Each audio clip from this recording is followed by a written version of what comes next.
What's up? My name's Shiz. Welcome back to another reaction video. Today, this is embarrassing, but going to be reacting to y'all already know, y'all see the title, but this is a video called "The Eagles Run a High School Offense."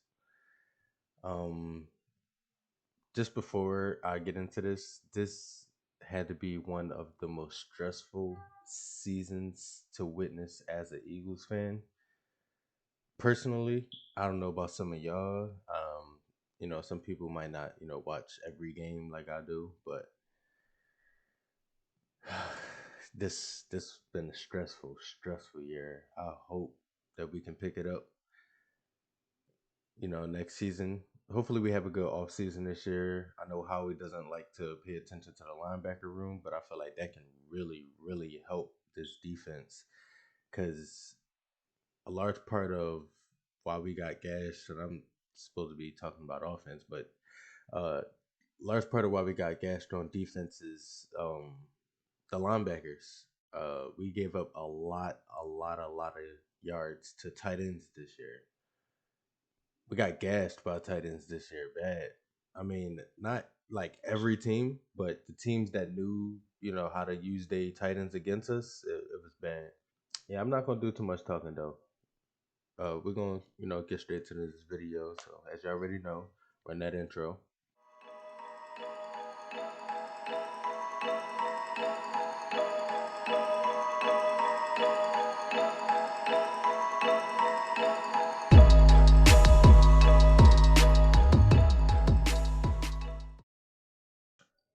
All right, we back. We're about to get straight into this video.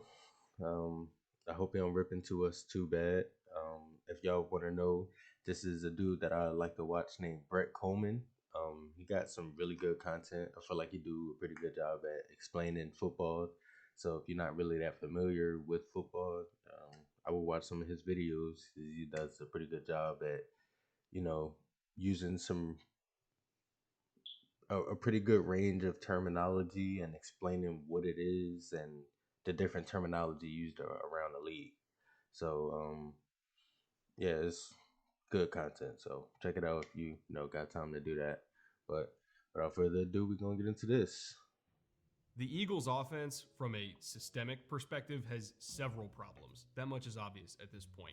But not all problems are created Try to equal. turn this up a And by little that I bit. mean Jalen Hurts is getting most or even all of the blame when, to be honest, if you watch all the tape and you pull all the relevant data for what this Eagles offense actually does very poorly, Jalen's been fine.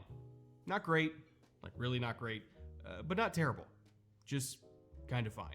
And hell, even I myself have been guilty of that tunnel vision on Hertz too in the past. So I'm not going to pretend like I'm better than anybody else in the media. But my goal today is to at least try to set the record straight on what's actually wrong with the Eagles offense from a systemic level. So that if we're going to criticize everything that's going wrong with Philly, we can at least criticize the right things. Also, by the way, That is a big thing for me. I get so frustrated when people who don't really have a lot of football knowledge, and I probably shouldn't because I'm aware that they don't have that much football knowledge, but when they get to pointing the finger at the wrong people and they say, oh, well, why did Jalen Hurts throw a screen on this play and he's trash? And I mean, that was the play that was called.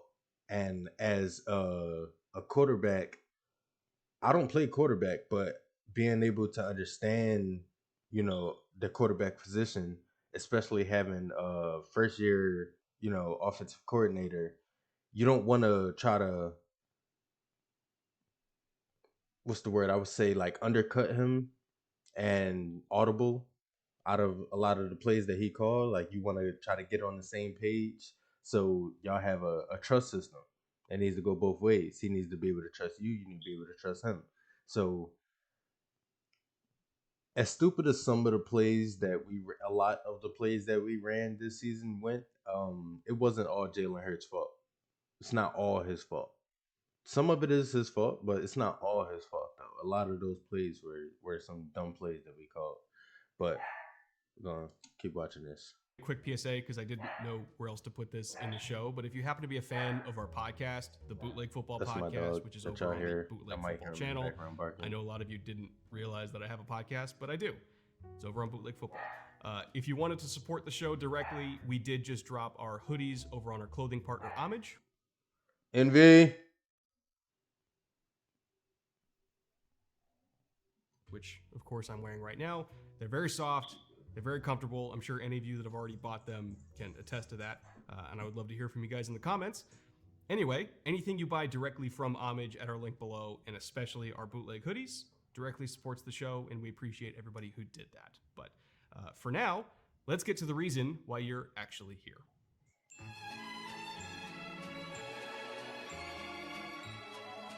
The offense, I got to look at the main guy. The 1 seed is now gone. It's gone. And all of a sudden, the division is in question. All my buddies who are Eagles fans are freaking out.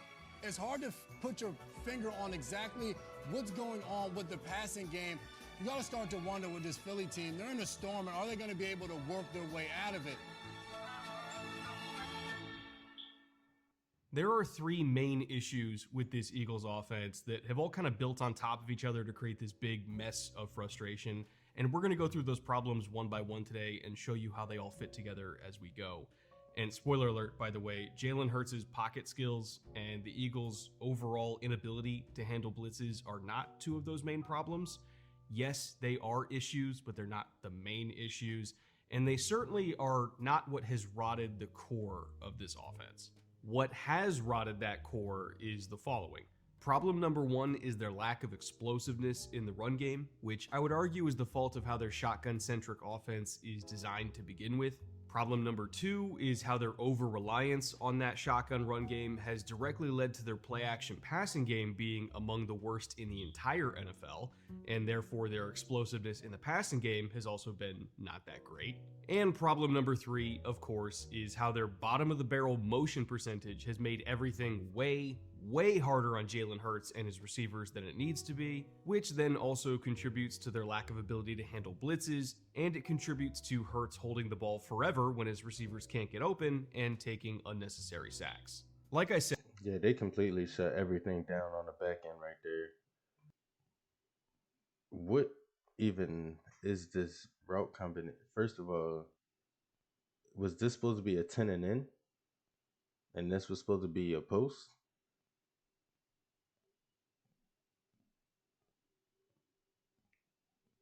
Because this would have made more sense to have Devontae Smith run like a post corner, come back to this far point in the end zone. Because if this defender decides to play on top, once he flip his hips and go back out, if he decides to play on top and AJ Brown is coming in, he's dragging this. The only other defender out here, he's dragging him inside. So Jalen Hurts would have all of this underneath to get an easy pass in instead of what we ran here. It's basically taking all the defenders all to the same area of the field because it looked like he's trying to turn upfield. He's running a corner.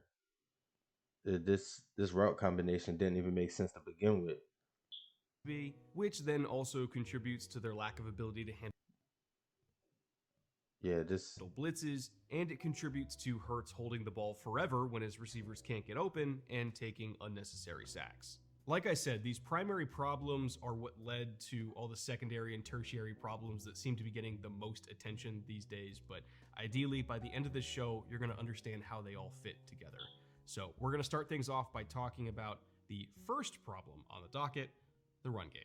Philadelphia is an overwhelmingly shotgun-centric offense, to the point where after 15 weeks of football, the Eagles have only called 14 dropbacks the entire season that were not from the shotgun, which is dead last in the NFL, obviously. And not to be outdone, the Eagles running backs themselves also have the fewest carries from non-shotgun formations as well, at only 61. For those doing the math at home, that's like 4 runs per game that are either from under center or from the pistol. While for comparison's sake, the Rams... The crazy thing is, those 4 runs per game, I guarantee 3 of them was the tush push. And I don't have a problem with the tush push at all, but We can't be in shotgun all fucking game. You gotta mix it up. You gotta mix it up.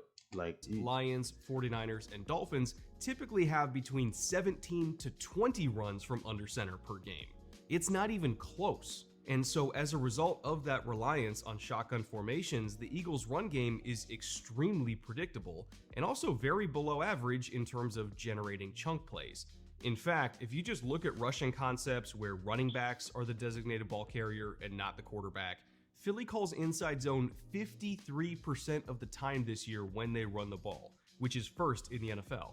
And they call it so much because the blocking scheme of inside zone and the angle of attack for a running back when they're running inside zone just fits a shotgun formation really well. By contrast, if you try to run outside zone from the gun, again, not inside zone this time, we're talking about outside zone. Yeah, outside the zone. The running back has to get almost parallel to the line of scrimmage just to... You can run outside zone from the pistol, but if you have a tight end that's lined up tight, let's try to take it. I don't know why it keeps wanting to do the. Okay, so this tight end right here, he better be a good ass blocking tight end if you're gonna run outside zone from the pistol, not from this formation, but from the pistol. Running back has to get almost parallel to the line of scrimmage just to try to hit the front side of that concept. And it makes it really hard to hit the cutback lane because the cut is way sharper when the running back has to go that flat down the line. And it's just an awkward concept to run. But he has to be able to do that, though.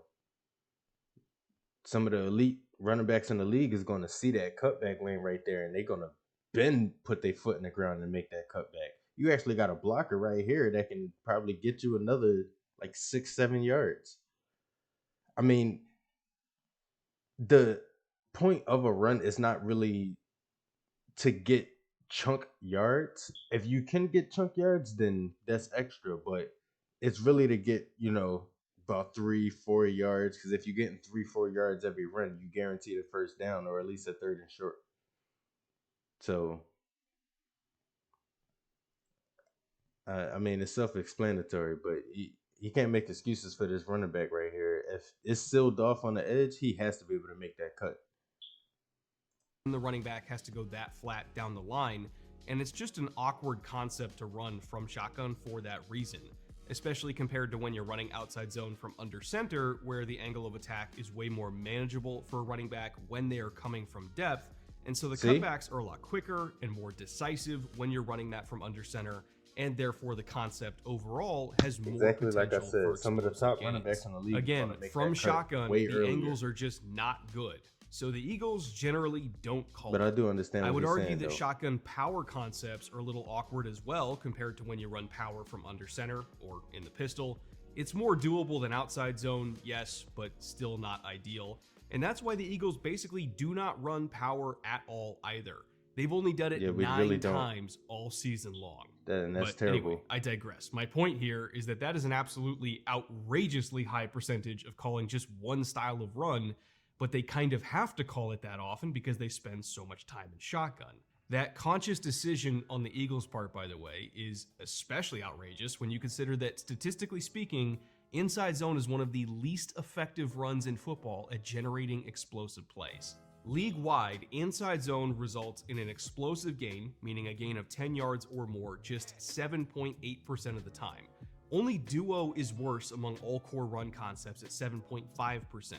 And to be honest, inside zone and duo are basically cousins. They are extremely similar concepts to one another. And the reason why they're not that explosive is because their main purpose as a concept is to get 4 or 5 yards when you really need 4 or 5 yards. It's all about reading it out in between the tackles, getting downhill when you get a crease, or even if you don't get a crease, keeping the offense on schedule, and doing your best to get into a short yardage situation on third down so the tush push can do the rest and start the whole sequence all over again. That is what the Eagles do. Lather, rinse, repeat. And just to be clear, by the way, that's fine. The Eagles running backs as a position group are 8th in the NFL among all running back groups in yards per carry at 4.4, which is about what you can expect from your typical inside zone run anyway. And there's not a whole lot wrong with that. But I will say that realistically, there is a drawback to this philosophy that I don't think the Eagles accounted for, and it's that they are now kneeling before the holy altar of monotonous efficiency and completely sacrificing their ability to get explosive plays. When you really look at how this offense operates, because they call inside zone so much, they are 21st in the league at generating explosives with their running backs and only get about 1.7 of them per game. That's not very many, of course, which means the burden of getting chunk plays for this offense rests almost entirely on the shoulders of Jalen Hurts and his receivers. And so if Hurts or his receivers have an off game, this team is pretty much dead in the water because they don't have any other ways to win. I mean, they do have other ways, but they actively choose not to use them because of how they line up every And that's why it's been when you look around at the best offenses in the league, they run a bit of everything. And they for damn sure run concepts like counter, power, and outside zone more often, and get their running backs to the edges more often with those concepts so that they can actually generate explosive plays and not make their quarterbacks have to do all the heavy lifting. The Eagles don't do that. And that brings us back to problem number 2, which is how that intentionally stale and boring design of their run game and their lack of running from under center has also had the consequence of ruining Philadelphia's play-action passing game as well. How's that for a teaser, by the way? Did I properly bait the hook for you to stick around for the next minute while I explain how this episode was made possible in the first place?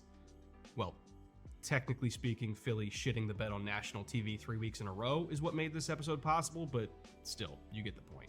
There's only a few days left in December, which means we finally arrived at one of the most time-honored traditions of this channel, Brett making an episode in the very last week of the month because he has a deadline for Factor that he really has to hit. If you somehow don't know this already, Factor makes meeting your nutrition goals easier than ever by delivering fresh, never frozen, dietitian-approved meals right to your doorstep. Back to it. Buckle up because we're talking about shotgun formations again. When looking at the most explosive passing games around the NFL, they all share a lot of similarities, but what stands out the most is their use of being under center. In fact, 7 of the top 8 passing offenses in terms of explosive pass percentage are in the bottom half of the league in their usage of shotgun formations. They go under center a lot more often, and in particular, the top 3 teams by a wide margin, San Francisco, Miami, and Houston, all come from the Kyle Shanahan coaching tree, or are Kyle Shanahan himself, obviously. The Shanahan offense and the many variations of it around the NFL are known for putting their quarterbacks under center, having a diverse and explosive run game where you can call any concept at any time, and using hard play action fakes where the quarterback turns their back to the defense and really sells that fake so that the pass rush will slow down and play a run that isn't actually coming, and so that the linebackers will suck up and create more space over the middle of the field. The whole system is designed to attack this intermediate middle area and creating opportunities for high percentage throws that are still down the field and well past the sticks, but are much easier to complete than a 30-yard shot play down the sideline. And these throws over the middle also have an added bonus in that they can result in big yards after catch opportunities when the middle of the field is vacated. When you look at how the Eagles' play-action passing game is designed, however, it's basically the exact opposite. Again, they do not really go under center ever, so they don't utilize longer developing, harder play-action fakes ever, which makes it really tough to actually manipulate linebackers to clear out the intermediate middle of the field because those linebackers can just quickly read the quarterback giving a little bullshit fake from the shotgun while staring them in the eyes, and then drop back into their zones and go about their day. If you look at Philadelphia's target map on play-action passes specifically over the course of the entire season, they only have 12 passing attempts that are targeted from the numbers and in at a depth between 10 to 25 yards down the field. That is 23rd in the league and puts them in the company of the Patriots, Jets, Saints, Bears, Panthers, Giants, and Steelers, just to give you an idea of the other offenses in that range that refuse to work the middle of the field. Meanwhile, Houston, one of the best offenses in the NFL, has more than double that number at 29. San Francisco, again, another elite offense, has 19, which is surprisingly low by their standards, but still 7th in the NFL. And Miami, get this, has 38, which leads the league and is more than 3 times as many as Philadelphia this year. And ultimately, those numbers are a big contributing reason why the Dolphins, Texans, and 49ers are 1st, 2nd, and 3rd respectively in explosive receptions this year, while the Eagles are treading water at 14th with only one more explosive passing play than the Derek Carr-led Saints. Everything the Eagles do feels like it's to make the sport as hard as humanly possible. They're constantly taking shots to A.J. Brown down the sideline and hoping that he just overwhelms whoever's covering him. They don't even bother to manipulate defenses to open up the middle of the field. They don't have a diverse run game that can generate explosive plays and take pressure off of Jalen Hurts. It's all just difficult. But perhaps their worst crime of all, and honestly, this pisses me off more than anything else they do, and it's the third pillar of this episode, is the fact that the Eagles coaching staff absolutely refuses to use motion. Philadelphia has the lowest shift in motion percentage in the NFL, and it's the lowest by a lot. They are the only team in the league that is under 30%. Even the Panthers, Cardinals, and Jets are almost at 40%. And what that lack of motion does is it makes the offense static, which then means the opposing defense has more freedom to either blitz the absolute hell out of them because everyone's standing still and they don't really need to make any coverage adjustments right at the snap, or alternatively, they can just play their receivers in tight man coverage and not give free releases ever because nobody's moving around. When you study the top offenses in the league, basically all of them are very motion heavy. Miami, San Francisco, and Houston, again, of course, as well as the Rams, Lions, and yes, even the Cowboys. When those teams are using all of that motion, the main reason why they're doing it is to force DBs to back off and adjust as the ball is being snapped so that the receivers can get free releases. It's not just about making them redo their count if they're in a match zone coverage or something like that, which obviously that's important too, but it's mainly about forcing them to concede space early in the route, because if a receiver is given space for free early in the route, it can help them dictate to that corner and not the other way around. Football at its core is a game of space. He who can control space and influence it will generally win the game. So the Eagles actively choosing not to use motion to control or influence DBs into giving space and making life easier for A.J. Brown and Devontae Smith, that's just one of the weirdest coaching decisions that I've seen all season. Again, it's almost like they want to make the game as hard on themselves as they possibly can. Their entire philosophy is just lining up and trying to out-talent everybody. Put A.J. Brown outside against press coverage and tell him to go win. Run DeAndre. I was saying that it felt like that all season, that he didn't have no clue on how to really coach this team. And I'm not even going to say his name, but I just felt like he didn't know how to really coach this team, that he just saw that we had playmakers and was like, go out there, beat the man in front of you with no real structure. He just like, this is not Madden. You're not just gonna just constantly just beat the man in front of you every single play. This is the NFL. Like, I don't understand what his thought process was, but it didn't work out for him though. I say that. Andre Swift into a brick wall over and over and over again and tell him to go win. Get into short yardage and do a tush push and tell your offensive line to just go win. Or if you're in a long yardage situation and your receivers or your offensive linemen are not winning, just tell Jalen Hurts to do it all by himself and go win with his legs. Say what you want about Shane Steichen running a lot of the same formations and concepts in Indianapolis, but at least the guy does it in a way that makes sense. They use motion way more often. They attack the middle of the field off of play action at the 4th highest rate in the NFL. And they at least acknowledge that outside zone runs exist. And they call them sometimes. Go figure, it looks like a real offense, even with Gardner Minshew at quarterback. To me, when I watch this Eagles offense, it looks like they put Shane Steichen's playbook into ChatGPT and asked for a summary, and they're just calling their offense based on the summary rather than the actual playbook because reading is for nerds. And yes, that is a joke, but honestly, I don't think I'm that far off. I guess what I'm really trying to say here is, if you thought the Eagles' defense being bad is the reason they're not going to win the Super Bowl, you're actually wrong. The reason they're not going to win the Super Bowl is because their defense is bad and their offense is bad at the exact same time.